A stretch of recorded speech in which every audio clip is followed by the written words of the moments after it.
Hello friends, computer जी की online classes में आपका स्वागत है।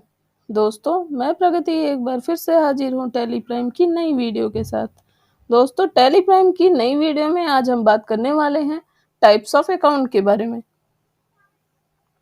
टाइप्स ऑफ अकाउंट्स के बारे में बात करने से पहले हमें ये जान लेना बहुत ज़रूरी होता है कि अकाउंट्स क्या होते हैं।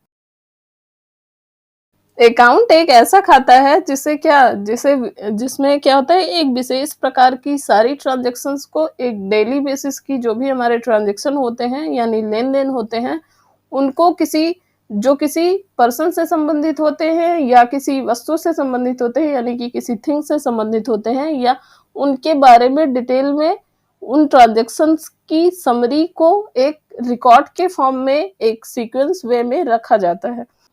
जैसे कोई डेटर है तो डेटर्स का अकाउंट, क्रेडिटर है तो क्रेडिटर्स का अकाउंट, कोई सैलरी है तो सैलरी का अकाउंट, वेजेज है तो वेजेज का अकाउंट।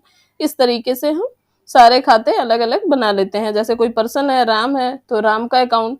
इसमें दो पक्ष होते हैं बेसिकली।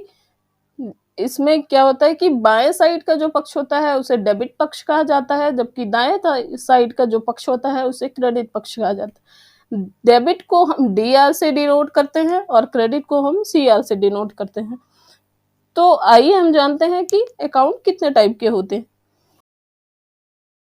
अकाउंट हमारे मेनली टू टाइप्स के होते हैं, जिसमें से पहला हमारा होता है पर्सनल अकाउंट, दूसरा हमारा होता है इम्पर्सनल अकाउंट। तो आइए हम जान लेते हैं पर्सनल और इम्पर्सनल अकाउंट कितने टाइप्स के होते हैं। पर्सनल अकाउंट यानी कि व्यक्तिगत खाता, पर्सनल अकाउंट यानी कि व्यक्तिगत खाता।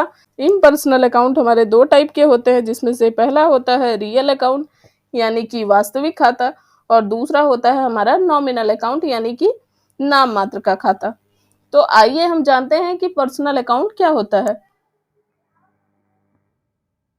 पर्सनल अकाउंट यानी कि व्यक्तिगत खाता, ये ऐसे खाते हैं जो किसी व्यक्ति से संबंधित होते हैं, किसी संस्था से संबंधित होते हैं, किसी फर्म से संबंधित होते हैं, किसी कंपनी से संबंधित होते हैं या किसी बैंक से संबंधित होते हैं। यानी कि किसी भी पर्सन का अपना खाता, किसी भी व्यक्ति का अपना खाता, किसी भी कंपनी का अपना खाता, ये सब क्या होते हैं, पर्सनल अकाउंट के अंदर आते हैं। ये कभी कभी क्या होता है कि ये हम इनको तीन तरीके से डिनोट कर सकते हैं, जिसमें से पहला होता है नेचुरल पर्सनल।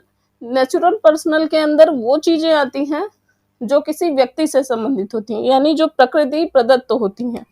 जैसे कोई व्यक्ति का खाता है यानी कि Ram account, Suresh account, Sita account, ये सब क्या है, किसी पूंजीपति का अकाउंट, ये सब हमारा नेचुरल पर्सनल के अंदर आता है।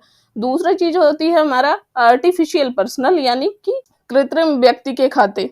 तो इसमें क्या आता है, जैसे कोई फर्म हो गई, कोई कंपनी हो गई, जैसे XYZ कह सकते हैं आप, कोई कॉर्पोरेट बॉडी हो गई, कोई बैंक हो गई, या किसी व्यक्तियों का ग्रुप हो गया।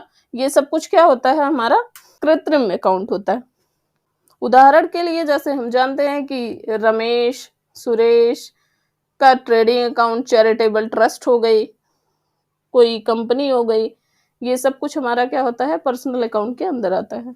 दूसरी चीज हम जान लेते हैं कि रियल अकाउंट क्या होता है। रियल अकाउंट बेसिकली क्या होता है कि जिसमें हमारी क्या होती है, सारी एसेट्स होती हैं और हमारी सारी प्रॉपर्टीज होती हैं। यानी कि हमारी एसेट्स या फिर प्रॉपर्टीज से संबंधित होते हैं ये खाते। ये दो तरीके के होते हैं, पहला होता है टेंजिबल रियल अकाउंट, दूसरा होता है हमारा इनटेंजिबल रियल अकाउंट। तो आइए हम जानते हैं कि टेंजिबल रियल अकाउंट क्या होता है। टेंजिबल रियल अकाउंट क्या होता है कि इसमें वो संपत्तियां शामिल की जाती हैं जिनका भौतिक अस्तित्व होता है, यानी कि जिनकी क्या हो, फिजिकल एग्जिस्टेंस होती है। वो सारी क्या होती हैं, टेंजिबल रियल के अंदर आती हैं, यानी कि जिन्हें हम देख सकें, छू सकें और महसूस कर सकते हो। वो सारा कुछ क्या होता है, हमारा टेंजिबल रियल होता है। उदाहरण के लिए हम जान सकते हैं, जैसे कोई बिल्डिंग अकाउंट, कोई कैश का account, stationery account, inventory account यानी कि स्टॉक का अकाउंट, ये सब हमारे क्या होते हैं, टेंजिबल रियल अकाउंट्स होते हैं। दूसरा हमारा होता है इनटेंजिबल रियल अकाउंट्स, जिन्हें हम अमूर्त वास्तविक खाते कहते हैं। इन संपत्तियों का कोई भौतिक अस्तित्व नहीं होता है और ना ही इन्हें छुआ जा सकता है, लेकिन एक चीज है कि इन्हें मनी वैल्यू में कन्वर्ट किया जा सकता है।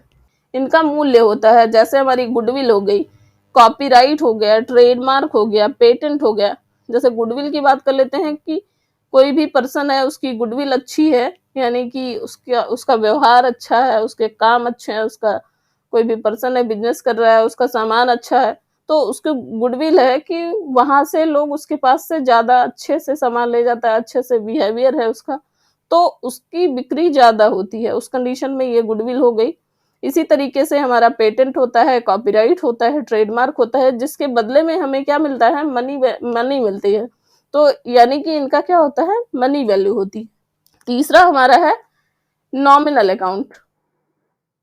नॉमिनल अकाउंट में बेसिकली वो चीजें आती हैं जो हमारे बिजनेस के, जैसे हमारे बिजनेस के लाभ होते हैं और जो हमारे व्यय होते हैं यानी कि एक्सपेंसेस, या फिर हमारे लॉसेस यानी कि हानियां हमारी इससे संबंधित होती हैं, जिनका खाता क्या होता है कि साल के लास्ट में पीएल में बना के उसको बैलेंस कर दिया जाता है और उस खाते को हटा दिया जाता है। यानी कि एक फाइनेंशियल ईयर में ये खाते हटा दिए जाते हैं, यानी कि हम ये कह सकते हैं कि ये खाते केवल 1 साल तक के लिए ही वैलिड होते हैं।